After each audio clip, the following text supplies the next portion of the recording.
الحمد لله رب العالمين والصلاة والسلام على خاتم النبيين أما بعد فأعوذ بالله من الشيطان الرجيم بسم الله الرحمن الرحيم نویت سنت الاعتکاف۔ پیارے محترم اسلامی بھائیوں، جب بھی مسجد میں آنے کی سعادت حاصل ہو نفلی اعتکاف کی نیت فرما لیا کریں۔ جتنی دیر مسجد میں رہیں گے آپ کو نفلی اعتکاف کا ثواب ملتا رہے گا۔ یاد رکھیے، مسجد میں کھانا پینا، سونا، سحری، افطار کرنا یہ شرعاً منع ہے۔ اگر آپ نے اعتکاف کی نیت کر لی تو ضمناً یہ چیزیں جائز ہو جائیں گی۔ اللہ پاک کے آخری نبی محمد عربی صلی اللہ علیہ وسلم کی ذات مبارکہ پر درود پاک پڑھنے کے بے شمار فضائل و برکات ہیں۔ چنانچہ نبی کریم صلی اللہ تعالیٰ علیہ وسلم کا فرمان عالی شان ہے، میں نے گزشتہ رات عجیب واقعہ دیکھا۔ میں نے اپنی ایک امتی کو دیکھا جو پل صراط پر کبھی گھسٹ کر اور کبھی گھٹنوں کے بل چل رہا تھا۔ اتنے میں وہ درود آیا جو اس نے مجھ پر بھیجا تھا، اس نے اسے پل صراط پر کھڑا کر دیا، یہاں تک کہ اس نے پل صراط پار کر لیا۔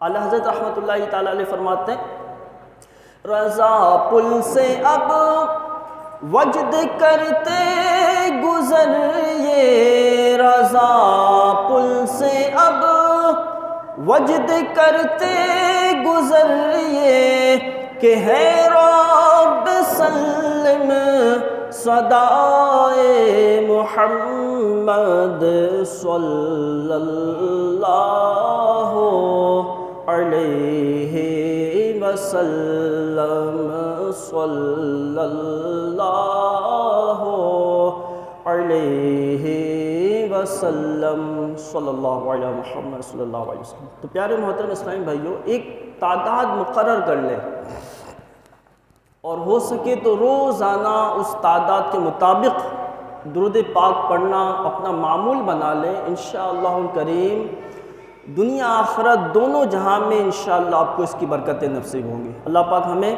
کثرت کے ساتھ درود پاک پڑھنے کی توفیق عطا فرمائے۔ ایک بار محبت کے ساتھ درود پاک پڑھ لیجیے۔ اللہم صلی علی سیدنا و مولانا محمد معدن الجود والکرم وآلہ وبارک وسلم، صلاۃ و سلام علیک یا سیدی یا رسول اللہ صلی اللہ علیہ وسلم۔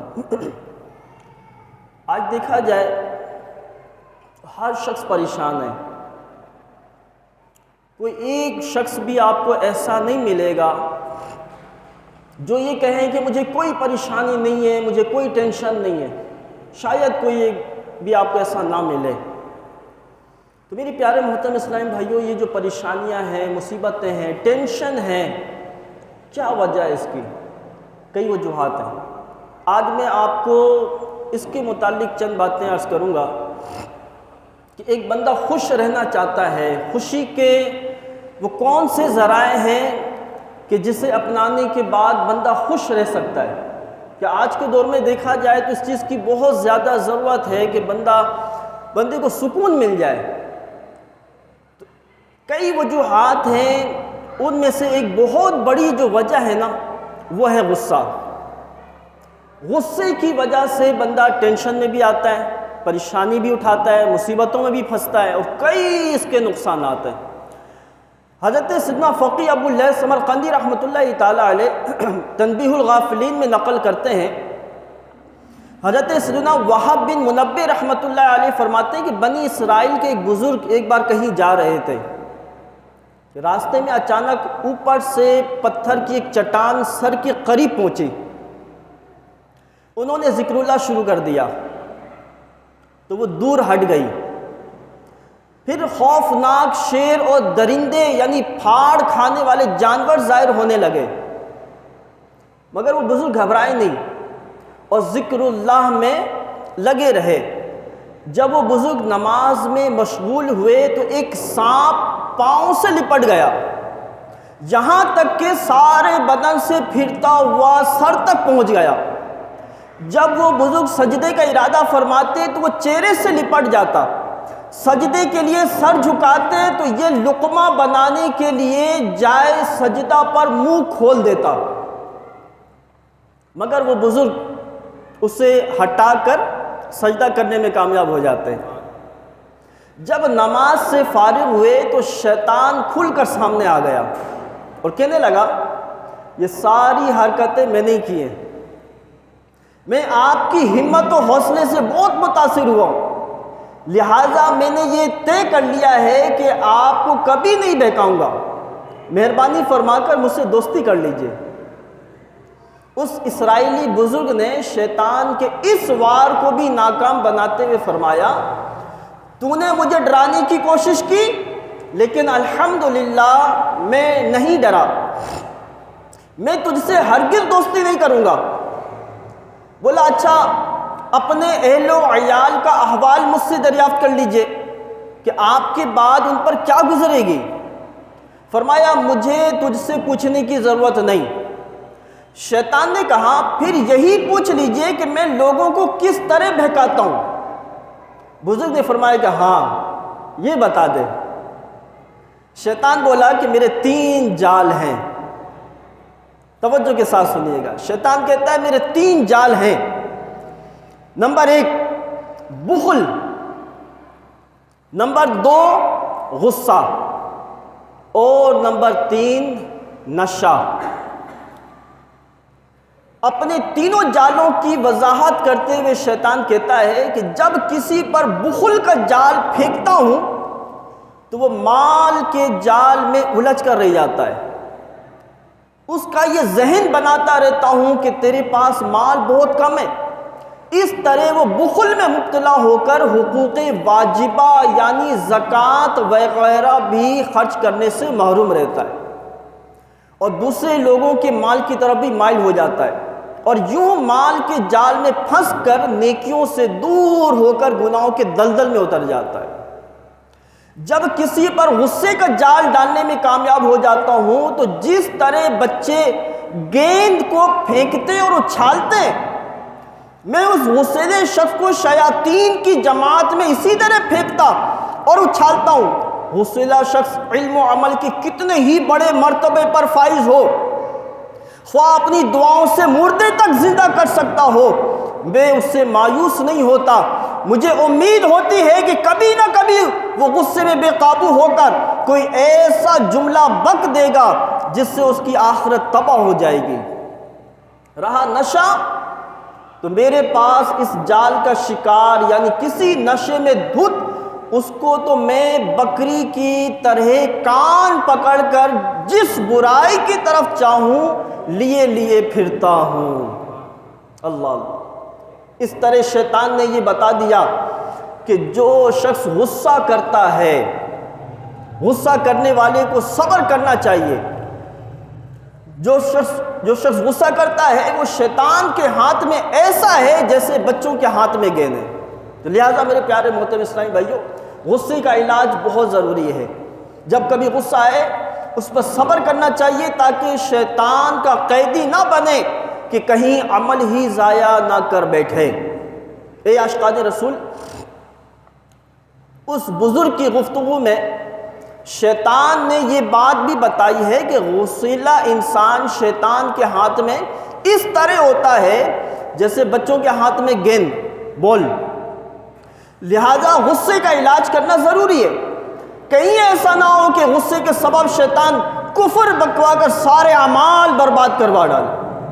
بہار شریعت میں ہے کسی سے کہا کہ گناہ نہ کر ورنہ خدا تجھے جہنم میں ڈال دے گا، اس نے کہا کہ میں جہنم سے نہیں ڈرتا، یا کہا کہ خدا کے عذاب کی کچھ پرواہ نہیں، یا ایک نے دوسرے سے کہا تو خدا سے نہیں ڈرتا، اس نے غصے میں کہا نہیں، یا کہا کہ خدا کیا کر سکتا ہے، اس کے سوا کیا کر سکتا ہے کہ دوزخ میں ڈال دے، یا کہا کہ خدا سے ڈر، اس نے کہا خدا کہاں ہے یاد رکھیے یہ سارے کلمات کفر ہیں، کفر ہے۔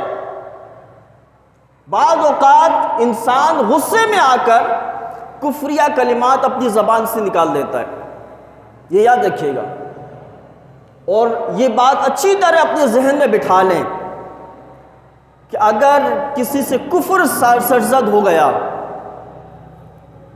تو جتنے بھی اعمال ہوتے ہیں نا وہ ضائع ہو جاتے ہیں، اعمال ضائع ہو جاتے ہیں، یہاں تک کہ اگر شادی شدہ ہو تو نکاح ٹوٹ جاتا ہے، جی ہاں نکاح ٹوٹ جائے گا، آج سارے نو اس کو دوبارہ سے نکاح کرنا پڑے گا، اور حج کیا ہو تو پھر دوبارہ سے اس کو حج کرنا پڑے گا، کسی پیر صاحب کی بیعت کی ہو تو بیعت بھی ٹوٹ جائے گی، دوبارہ سے اس کو مرید ہونا پڑے گا۔ تو لہٰذا بہت احتیاط کی ضرورت ہے، بہت احتیاط کی ضرورت ہے، بلکہ میں تو یہ کہوں گا میرے پیارے محترم اسلامی بھائیوں کہ غصے کو تو اپنے قریب بھی بھٹکنے نہ دیں۔ جب بعض اوقات جب یہ غصہ آتا ہے نا تو کچھ کا کچھ، بہت کچھ اپنے ساتھ لے کر چلا جاتا ہے، سکون لے جاتا ہے، سمجھ رہے ہیں؟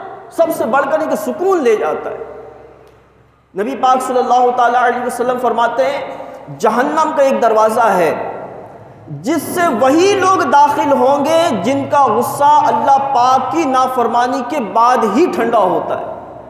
اب دیکھیں آج کل کیا ہوتا ہے، جب غصہ آتا ہے بندہ گالی گلوچ کرتا ہے، گندی گندی گالیاں بکتا ہے، مار دھاڑ کرتا ہے، دوسروں کو برا بھلا کرتا ہے، غیبتیں کرتا ہے، کیا کچھ نہیں کرتا بندہ غصے میں۔ تو یہ حدیث پاک دل کے کانوں سے دوبارہ سن لیجئے کہ اللہ پاک کے آخری نبی صلی اللہ علیہ وسلم فرماتے ہیں کہ جہنم کا ایک دروازہ ہے جس سے وہی لوگ داخل ہوں گے جن کا غصہ اللہ پاک کی نافرمانی کے بعد ہی ٹھنڈا ہوتا ہے۔ لہذا جب کبھی غصہ ہو، جب کبھی غصہ آئے تو اپنے آپ کو کنٹرول کریں، روکیں، خاموشی اختیار کریں، چپ لگائیں، اپنی زبان کو بند رکھیں۔ اگر آپ نے غصے کے وقت اپنے آپ کو کنٹرول کر لیا نا، یقین کریں بعد میں آپ کو پچھتانا نہیں پڑے گا، ورنہ بارہا یہ دیکھا گیا ہے کہ غصے میں بندہ بہت کچھ بول دیتا ہے اور پھر جب غصہ ٹھنڈا ہوتا ہے نا پھر یہ احساس ہوتا ہے یار یہ میں نے کیوں بول دیا، یہ میں نے کیوں کر دیا۔ تو لہذا غصے کے وقت اپنے آپ کو کنٹرول کرنے کی کوشش کریں۔ حجت الاسلام حضرت سیدنا امام محمد بن محمد غزالی رحمۃ اللہ تعالی علیہ فرماتے ہیں غصے کا علاج اور اس معاملے میں محنت و مشقت برداشت کرنا کئی صورتوں میں فرض ہے، جی ہاں فرض ہے، کیونکہ اکثر لوگ غصے ہی کے باعث جہنم میں جائیں گے۔ اللہ اکبر، کئی لوگ غصے کی وجہ سے جہنم میں جائیں گے۔ حضرت سیدنا حسن بصری رحمۃ اللہ تعالی علیہ فرماتے ہیں اے آدمی تو غصے میں خوب اچھل رہا ہے، کہیں اب کی اچھال تجھے دوزخ میں نہ ڈال دے۔ جب غصہ آتا ہے بندہ کتنا اچھل رہا ہوتا ہے، کتنا اچھل رہا ہوتا ہے، کتنا چیخ رہا ہوتا ہے، چلا رہا ہوتا ہے۔ تو حسن بصری رحمۃ اللہ تعالی علیہ فرماتے ہیں کہ اے انسان، اے آدمی تو غصے میں جو اچھل رہا ہے کہ اب کی اچھال تجھے دوزخ میں نہ پہنچا دے۔ اللہ اللہ اللہ۔ تو میرے پیارے میٹھے اسلامی بھائیوں، جو غصے کو کنٹرول کرتے ہیں، غصے کو روکتے ہیں، اس کی بھی بڑی فضیلت ہے۔ آئیے میں آپ کو حدیث پاک سناتا ہوں۔ حضرت سیدنا ابو دردہ رضی اللہ تعالیٰ عنہ نے عرض کی یا رسول اللہ صلی اللہ علیہ وسلم کوئی ایسا عمل ارشاد فرمائیے جو مجھے جنت میں داخل کر دے۔ سبحان اللہ، یا رسول اللہ صلی اللہ علیہ وسلم مجھے کوئی ایسا عمل ارشاد فرمائیے جو مجھے جنت میں داخل کر دے۔ اللہ پاک کے آخری نبی صلی اللہ علیہ وسلم نے ارشاد فرمایا غصہ نہ کیا کرو تو تمہارے لیے جنت ہے۔ غصہ نہ کرنا، غصے پر کنٹرول کرنا، گویا کہ یہ جنت میں جانے کا سبب ہے۔ جام کوثر پلانے والے، شفاعت فرمانے والے پیارے پیارے آقا صلی اللہ تعالی علیہ وسلم کا پیارا پیارا ارشاد بخاری شریف میں ہے، طاقتور وہ نہیں جو پہلوان ہو دوسرے کو پچھاڑ دے۔ آج کل کس کو طاقتور سمجھا جاتا ہے؟ جو جسامت میں لمبا چوڑا ہو، جو مقابلے میں دوسرے کو پچھاڑ دے۔ عام طور پر کہتے ہیں یار یہ بڑا بہادر ہے، بڑا بہادر ہے، پہلوان ہے۔ لیکن میرے پیارے میٹھے اسلامی بھائیوں، پیارے آقا علیہ الصلوۃ والسلام طاقتور کس کو فرما رہے ہیں؟ فرماتے طاقتور وہ نہیں جو پہلوان ہو دوسرے کو پچھاڑ دے، بلکہ طاقتور وہ ہے جو غصے کے وقت اپنے آپ کو قابو میں رکھے۔ اصل طاقتور وہ ہے، یاد رکھیے۔ بھلے دیکھنے میں پتلا دبلا ہے، دیکھنے میں وہ کمزور نظر آ رہا ہے، لیکن غصے کے وقت اگر وہ اپنے آپ کو کنٹرول میں رکھتا ہے، غصے کے وقت وہ گالی گلوچ نہیں کرتا، مار دھاڑ نہیں کرتا، جوابی کارروائی نہیں کرتا، غصے پر قابو پا لیتا ہے، تو ایک پہلوان سے زیادہ طاقتور وہ شخص ہے۔ یہ یاد رکھیے۔ ایک اور حدیث پاک میں آپ کو سناتا ہوں۔ اللہ پاک کے آخری نبی صلی اللہ تعالی علیہ وسلم نے ارشاد فرمایا، جو اپنے غصے میں مجھے یاد رکھے، اللہ نبی پاک صلی اللہ تعالی علیہ وسلم ارشاد فرماتے ہیں کہ اللہ پاک ارشاد فرماتا ہے، یعنی کہ حدیث قدسی ہے، جو اپنے غصے میں مجھے یاد رکھے گا میں اسے اپنے جلال کے وقت یاد کروں گا، اور ہلاک یعنی عذاب ہونے والوں کے ساتھ اسے ہلاک یعنی عذاب نہ کروں گا۔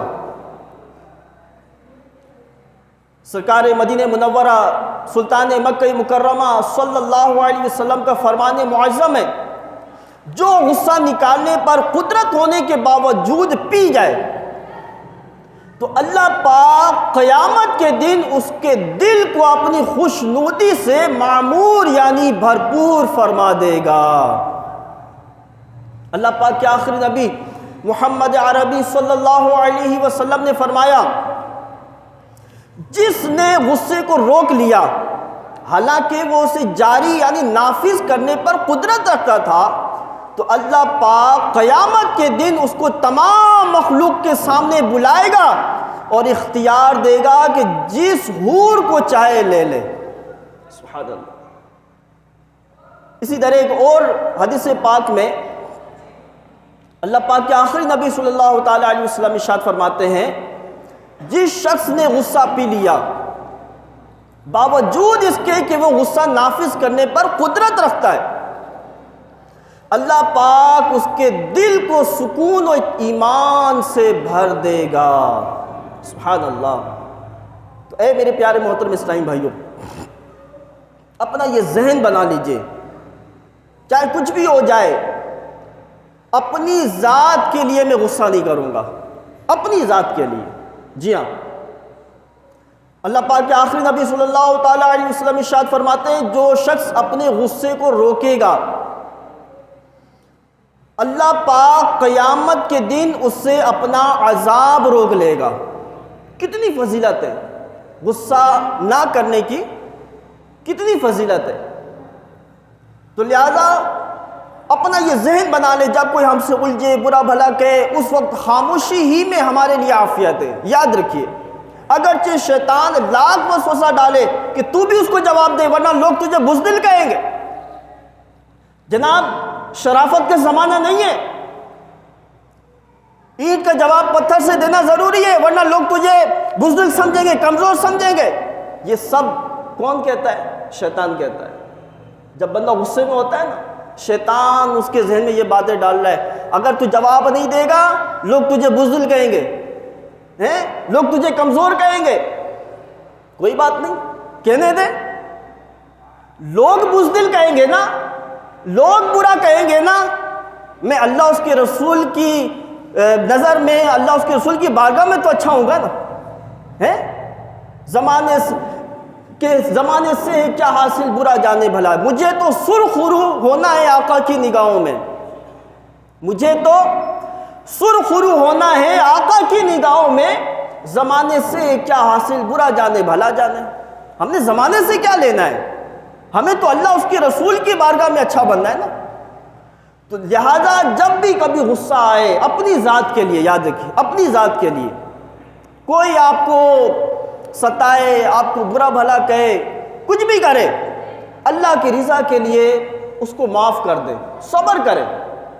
یہ خوش رہنے کا میں آپ کو طریقہ بتا رہا ہوں۔ اگر آپ چاہتے ہیں آج کے دور میں، یہ ٹینشن والے دور میں، اگر آپ خوش رہنا چاہتے ہیں نا، اپنے اندر سے غصہ نکال دیں، اپنی ذات کے لیے غصہ نہ کریں۔ ایک جنگ کے موقع پر حضرت علی رضی اللہ تعالی عنہ کے مقابلے میں ایک کافر آ گیا، پہلوان، دونوں کے درمیان مقابلہ جاری تھا کہ وہ کافر جو تھا نا، وہ حضرت مولا علی کرم اللہ تعالی وجہ الکریم نے اس کو پچھاڑ دیا کافر کو، اور حضرت علی رضی اللہ تعالی عنہ اس کافر کے پیٹھ کے اوپر، اس کے اوپر بیٹھ گئے۔ قریب تھا کہ آپ اس کی گردن جو ہے نا اس کے تن سے جدا کر دیتے، اس کافر نے آپ کے اوپر تھوک دیا۔ اب نوٹ کیجئے گا، غور کیجئے گا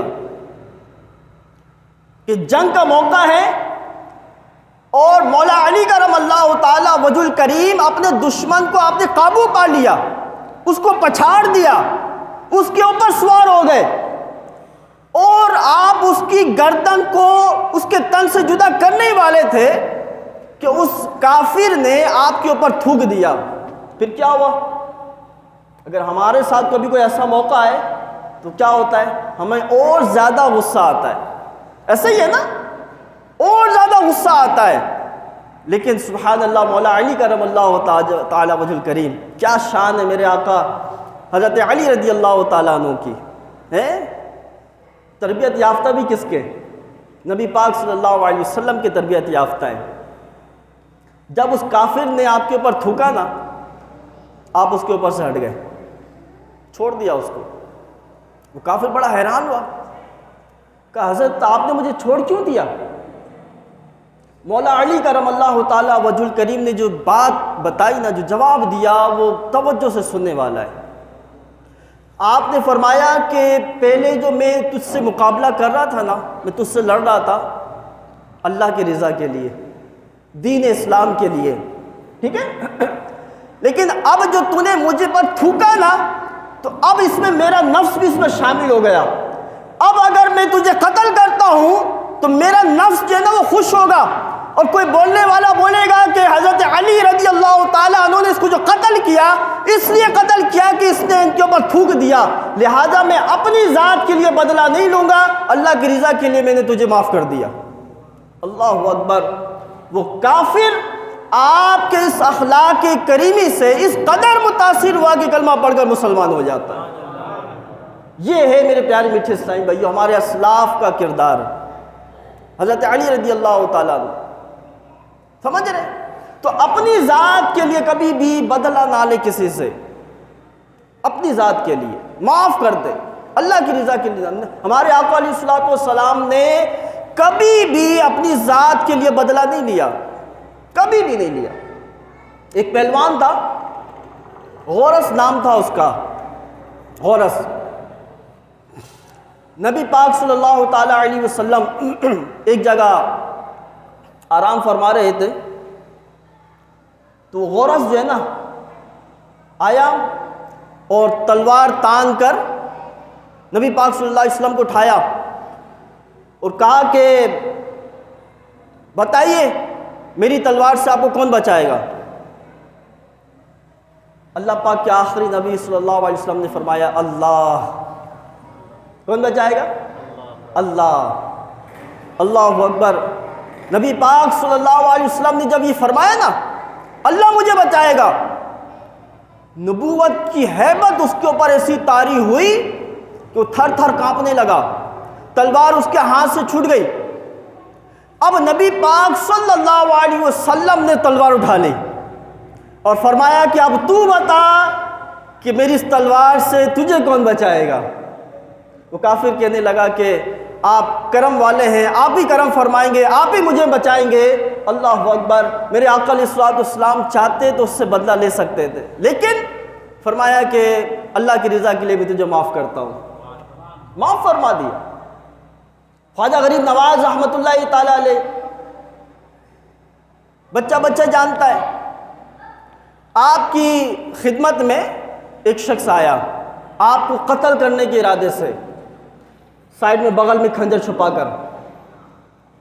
اللہ والے جو ہوتے ہیں نا، بڑی شان ہوتی ہے ان کی، مومنانہ فراست سے آپ سمجھ گئے کہ یہ کس ارادے سے آیا ہے، تو آپ نے اس سے فرمایا کہ بھائی تم جس ارادے سے آئے، جس کام سے آئے وہ کرو، میں تمہارے سامنے موجود ہوں۔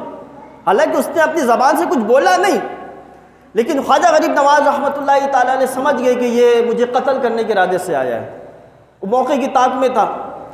تو خواجہ صاحب نے فرمایا کہ تم جس ارادے سے آئے وہ کرو، میں تمہارے سامنے موجود ہوں۔ اللہ اکبر، جب اس نے دیکھا کہ ان کو پتہ چل گیا، اس کے جسم پر کبھی تاری ہو گئی، وہ کانپنے لگا، خنجر جو ہے وہ اس کے نیچے گرا، اور وہ کہنے لگا کہ حضور مجھے مال کی لالچ دے کر آپ کو قتل کرنے کے ارادے پر قتل کرنے کے لیے مجھے بھیجا گیا تھا، لہذا اب میری خواہش یہ کہ اسی خنجر سے آپ میری جو ہے نا وہ گردن کاٹ دیں۔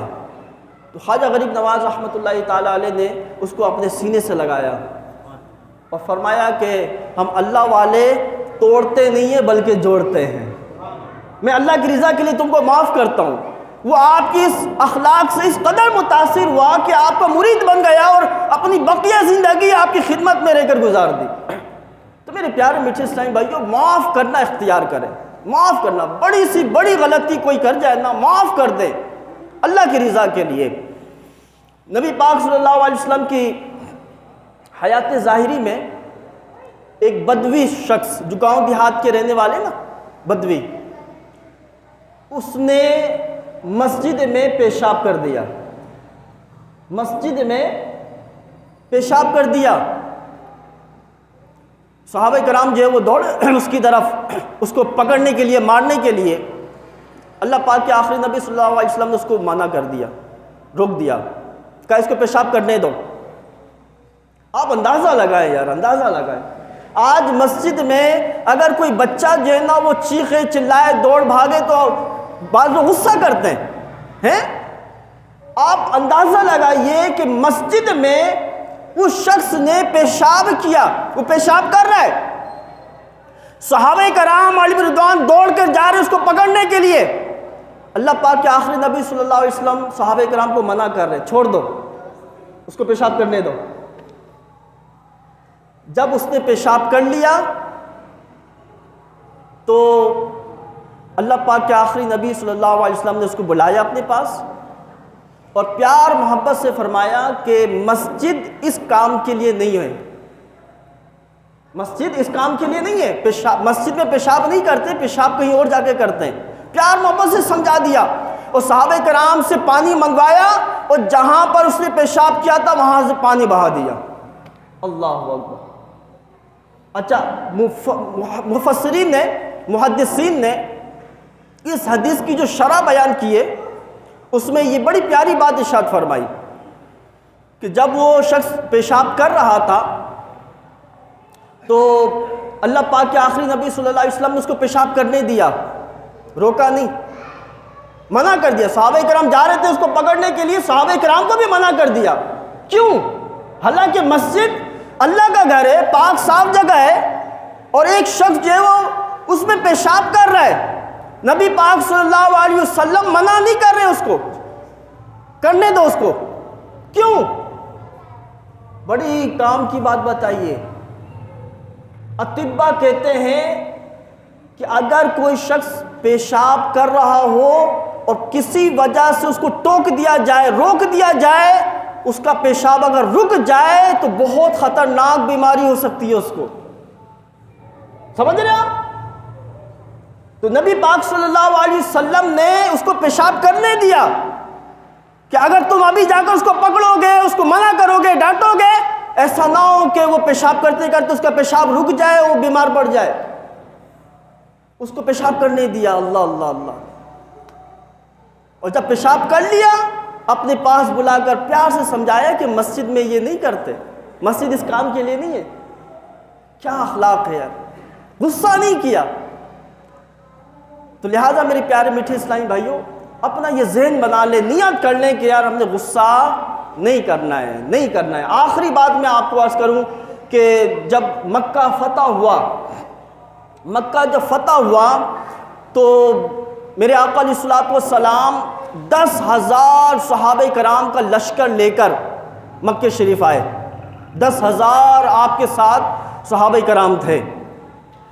اب جب آپ صلی اللہ علیہ وسلم 10,000 کا لشکر لے کر مکہ شریف میں جب داخل ہوئے نا، میرے پیارے میٹھے اسلامی بھائیوں، کتابوں میں لکھا ہے، سیرت مصطفیٰ کتاب کا نام ہے، اس میں نے پڑھا ہے کہ میرے آقا صلی اللہ تعالی علیہ وسلم جب فتح مکہ میں تشریف لا رہے تھے، مکہ میں فاتحانہ انداز سے 10,000 صحابہ کرام کا لشکر تھا آپ کے ساتھ، تو میرے آقا علیہ الصلوۃ والسلام اس وقت اونٹ کے اوپر تشریف فرما تھے، اور میرے آقا علیہ الصلوۃ والسلام کا سر مبارک اتنا جھکا ہوا تھا، اتنا جھکا ہوا تھا کہ اونٹ کی جو کوہان ہوتی ہے نا، اس اونٹ کے کوہان سے میرے آقا صلی اللہ علیہ وسلم کا سر مبارک ٹکرا رہا تھا، عاجزی انکساری۔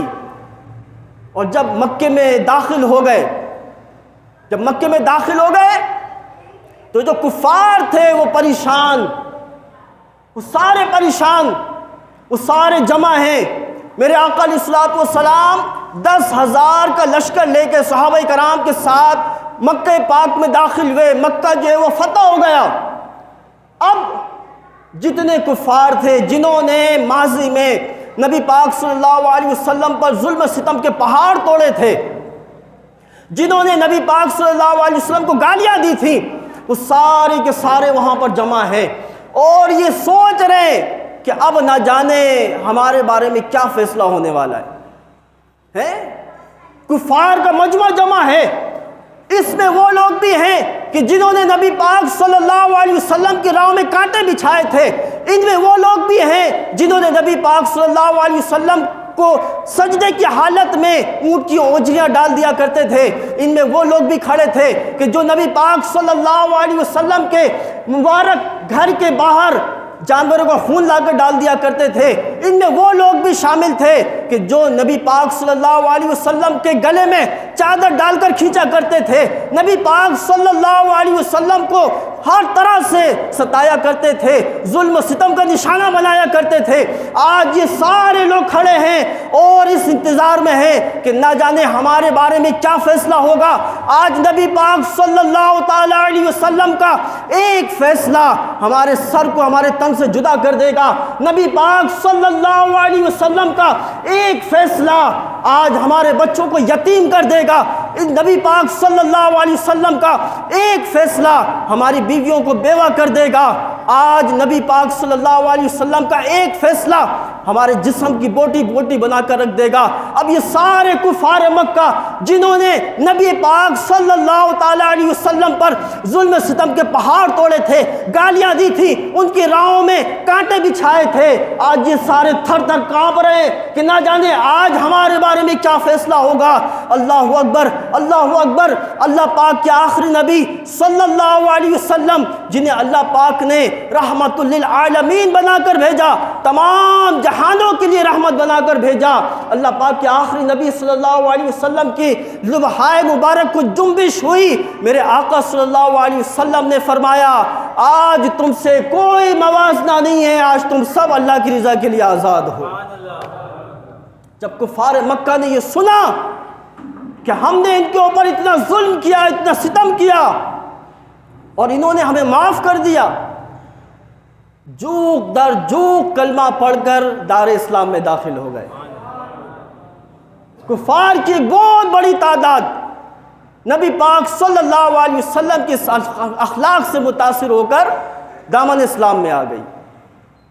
دوبارہ میرے پیارے میٹھے اسلامی بھائیوں، غصہ نہ کریں۔ آخری بات میں عرض کرتا ہوں، جیسے میں نے بیان کے شروع میں کہا کہ آج کل جو ہے نا ہم ٹینشن کے دور سے گزر رہے ہیں، آپ سب کو بھی اندازہ ہوگا، ٹینشن، مہنگائی کتنی ہے، آپ کے سامنے بجلی کا بل کتنا آ رہا ہے، روزگار ہے نہیں، کاروبار ہے نہیں، اولاد پریشان کر رہی ہے ماں باپ کو، اور دیکھا جائے تو ہر معاملے میں پریشانی، ٹینشن۔ اب اس کا حل کیا ہے؟ ویسے تو بہت سارے اس کے حل ہیں، میں آپ کو صرف 2 حل عرض کرتا ہوں، میں صرف 2 بات۔ اگر آپ نے اس کو اپنے دل کے گلدستے میں سجا لیا نا، انشاءاللہ اللہ نے چاہا تو آپ سکون میں آ جائیں گے۔ ہر کسی کو سکون کی تلاش ہے۔ میں 2 باتیں عرض کرتا ہوں میں۔ نمبر 1، غصہ نہ کریں۔ نمبر 1، غصہ نہ کریں اپنی ذات کے لیے۔ کوئی آپ کے ساتھ کچھ بھی کرے، معاف کر دیں، اللہ کی رضا کے لیے معاف کر دیں۔ کوئی گالی دے، معاف کر دیں۔ کوئی مارے، اگرچہ بہت مشکل کام ہے بہت مشکل، لیکن اگر آپ نے اس پر عمل کر لیا نا، یقین جانے آپ سکون میں آ جائیں گے۔ اچھا، غصہ ہوتا کتنی دیر کا پتہ ہے آپ کو؟ کتنی دیر کا غصہ ہوتا ہے؟ چند منٹ کا ہوتا ہے، غالباً 8 منٹ کا اس کا دورانیہ ہوتا ہے، ایسے 12 منٹ۔ ایک تحریر میں نے پڑھی تھی، اس میں لکھا تھا کہ انسان کو جو غصہ آتا ہے نا، اس کا جو دورانیہ ہوتا ہے وہ 12 منٹ ہے۔ اگر 12 منٹ انسان اپنے آپ کو قابو میں رکھ لے، برداشت کر لے، 12 منٹ کے بعد تو غصہ جو آیا نا وہ خود ہی چلا جائے گا، وہ واپس چلا جائے گا، آپ سکون میں آ جائیں گے۔ لیکن یہ 12 منٹ کا جو غصہ، ہم اس کو 12 گھنٹے تک پہنچاتے ہیں، ہم خود پہنچاتے ہیں۔ کیوں؟ غصہ دکھا کر، گالی گلوچ کر کے، مار دھاڑ کر کے۔ تو 12 منٹ کا یہ دورانیہ ہوتا ہے۔ اگر آپ کو کبھی غصہ آئے، اللہ کی رضا کے لیے اپنے آپ کو کنٹرول کر لیں، معاف کر دیں سامنے والے کو، آپ سکون میں آ جائیں گے۔ اور نمبر 2، ایک تو غصے پہ آپ نے کنٹرول کرنا ہے، دوسرا یہ کہ اللہ کی رضا کے لیے معاف کر دینا ہے۔ بس یہ 2 کام اگر آپ کر لیں، اگر آپ سکون میں نہیں آئے تو پھر آپ مجھے بتائیے گا۔ آخر میں ایک مسئلہ عرض کرتا ہوں میں، کہ آپ نے 12 سنا ہوگا غصہ کرنا حرام ہے، سنیں؟ غصہ کرنا حرام ہے۔ تو آج یہ سن لیجئے، صحیح مسئلہ یہ ہے کہ غصہ کرنا حرام نہیں ہے، یہ عوامی فتویٰ ہے، عوام کہتی ہے غصہ کرنا حرام ہے، ٹھیک ہے؟ بعض صورتوں میں تو غصہ کرنا ضروری ہوتا ہے، بعض صورتوں میں غصہ کرنا ضروری ہوتا ہے۔ اب جنگ لڑ رہے ہیں، جہاد کر رہے ہیں، اس وقت غصہ نہیں کریں گے آپ، لڑائی کیسے کریں گے؟ ہنستے ہوئے کوئی تھوڑی مقابلہ کرتا ہے۔ اسی طرح کوئی اللہ اس کے رسول کی شان میں معاذ اللہ گستاخی کرے تو ایسے موقع پہ تو آپ کو غصہ آنا چاہیے ہے۔ اگر آپ ایسے موقع پہ غصہ نہیں آئے تو پھر آپ مسلمان کیسے؟ اپنی ذات کے لیے غصہ نہیں کرنا ہے، ٹھیک ہے؟ تو غصہ کرنا حرام نہیں ہے، یہ عوامی فتویٰ ہے، عوام کہتی ہے غصہ کرنا حرام ہے، جبکہ غصہ کرنا حرام نہیں ہے۔ اللہ پاک ہمیں اپنی ذات کے لیے غصہ نہ کرنے کی توفیق عطا فرمائے، اور ہم پر کوئی کتنا ہی ظلم کرے، زیادتی کرے، اللہ کی رضا کے لیے اس کو معاف کر دینے کی اللہ پاک ہمیں توفیق عطا فرمائے۔ سنت ادا فرما لیجیے۔